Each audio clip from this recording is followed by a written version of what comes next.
नमस्कार दोस्तों, पहलवान गुरुदीन ग्रुप ऑफ कॉलेज के यूट्यूब चैनल पर आपका हार्दिक स्वागत है। मैं विभा ताम्रकार, राजनीति विज्ञान की प्रवक्ता।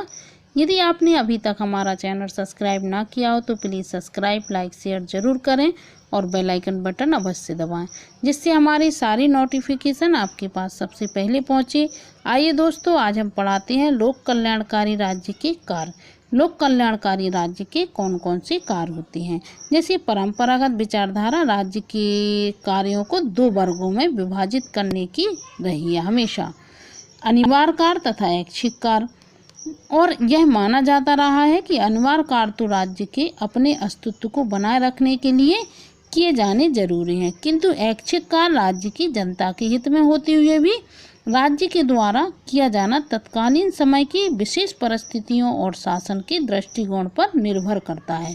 लेकिन लोक कल्याणकारी राज्य की धारणा के विकास के परिणाम स्वरूप अनिवार्य और ऐच्छिक कार्यों की वह सीमा रेखा समाप्त हो गई है और अब यह माना जाने लगा है कि परंपरागत रूप में ऐच्छिक कहे जाने वाले कार्य भी राज्य के लिए उतने ही आवश्यक हैं जितने कि अनिवार्य समझे जाने वाले कार्य हैं।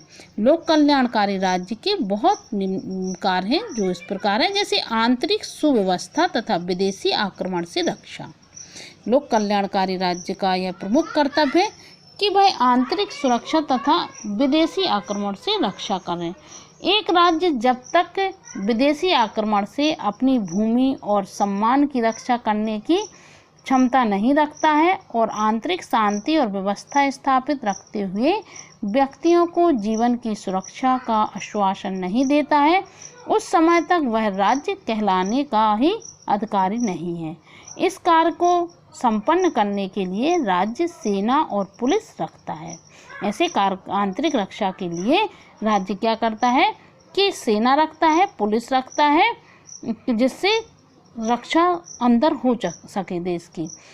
सरकारी कर्मचारी तथा न्याय की व्यवस्था करता है और इन कार्यों से संबंधित व्यय को पूरा करने के लिए नागरिकों पर कर लगाता है, जिसके द्वारा उसको आमदनी हो कुछ। फिर दूसरा आता है व्यक्तियों के पारस्परिक संबंधों और राज्य एवं व्यक्तियों के संबंधों की व्यवस्था। क्या है? व्यक्तियों के पारस्परिक संबंधों और राज्य एवं व्यक्तियों के संबंधों की व्यवस्था। मानव के स्वार्थी होने और उसकी पृथक पृथक विचारशीलता होने के कारण उनके विचारों और कार्यों में मतभेद होता है और किन्हीं प्रतिबंधों के अभाव में विचारों और कार्यों का भेद संघर्ष का रूप ग्रहण कर लेता है। अतः राज्य के द्वारा व्यक्तियों के पारस्परिक संबंधों का नियंत्रण किया जाता है। इसके लिए राज्य कानूनों का निर्माण करता है एवं पुलिस और न्यायालयों की सहायता से उन्हें कार्य में परिणति करता है। इसके अतिरिक्त वर्तमान समय में व्यक्ति एवं राज्य के संबंधों को नियमित करना भी आवश्यक हो गया और यह कार्य भी राज्य के द्वारा ही किया जाता है। फिर आता है कृषि, उद्योग तथा व्यापार का नियमन और विकास। इसका भी राज्य को करना पड़ता है कि कृषि उद्योग, इसमें ज़्यादा से ज़्यादा व्यापार बढ़े, कृषि में उचित साधन हो, व्यक्तियों को सुविधा मिल सके, किसानों को।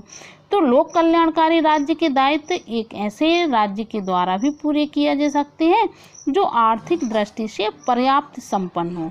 अतः इस प्रकार के राज्य द्वारा कृषि, उद्योग तथा व्यापार के नियमन एवं विकास का कार्य किया जाना चाहिए। इसमें मुद्रा निर्माण, प्रमाणित माप और तौल की व्यवस्था, व्यवसायों का नियमन, कृषकों को राजकोषीय सहायता, नहरों का निर्माण, बीज वितरण के लिए गोदाम खोलना और कृषि सुधार इत्यादि विभिन्न कार्य सम्मिलित होते हैं राज्य के द्वारा। राज्य के द्वारा जंगल आदि प्राकृतिक साधनों और संपत्ति की रक्षा भी की जानी चाहिए और कृषि तथा उद्योगों के भी संतुलन स्थापित किया जाना चाहिए।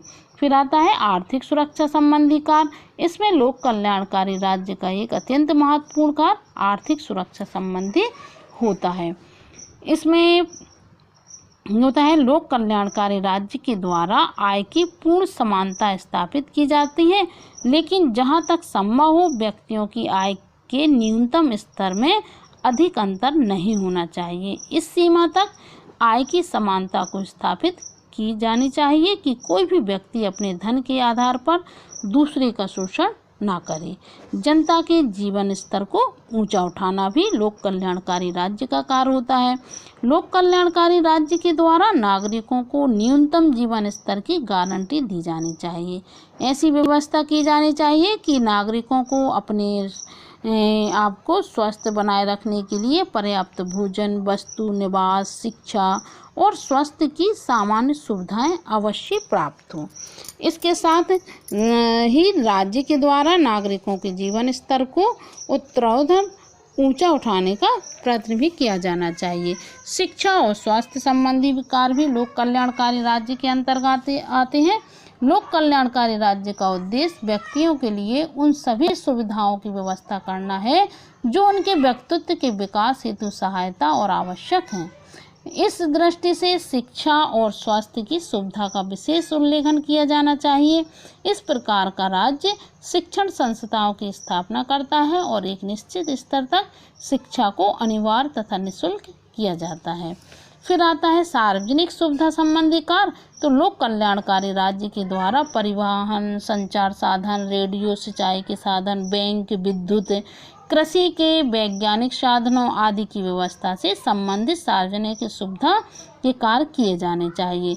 इन सुविधाओं के लिए राज्य द्वारा शुल्क प्राप्त किया जाता है, किंतु इन सुविधाओं का महत्व इस दृष्टि से है कि व्यक्ति अपने लिए इन साधनों की व्यवस्था नहीं कर सकता, साधन संपन्न राज्य ही कर सकता है। सभी इन चीज़ों की सुविधा राज्य के द्वारा ही की जाती है। और एक होता है समाज सुधारक। तो लोक कल्याणकारी राज्य का लक्ष्य व्यक्तियों का न केवल आर्थिक वरन आर्थिक कल्याण भी होता है। इस दृष्टि से राज्य के द्वारा मद्यपान, बाल विवाह, छुआछूत, जाति प्रथा आदि परंपरागत सामाजिक कुरीतियों को दूर करने के उपाय किए जाने चाहिए। एक होता है आमोद प्रमोद की सुविधाएं। जनता को स्वस्थ मनोरंजन की सुविधाएं प्राप्त करने के लिए राज्य के द्वारा सार्वजनिक उद्यानों, क्रीड़ा क्षेत्रों, सार्वजनिक तालों, सिनेमा गृहों, रंग मंच, रेडियो आदि का प्रबंध करना चाहिए कि व्यक्ति प्रसन्न रहे। नागरिक स्वतंत्रता की व्यवस्था भी लोक कल्याणकारी राज्य के अंतर्गत आती है। इन राज्यों के द्वारा अपने सभी नागरिकों को विचार अभिव्यक्ति, सम्मेलन, संगठन आदि की स्वतंत्रता प्रदान की जानी चाहिए, जिससे लोकतांत्रिक आदर्शों की व्यवहारिक प्राप्ति संभव हो सके। और अंतर्राष्ट्रीय क्षेत्र के कार्य भी लोक कल्याणकारी राज्य में आते हैं। जैसे लोक कल्याणकारी राज्य का आदर्श किसी एक राज्य विशेष से नहीं वरन समस्त मानवता से संपन्न होता है।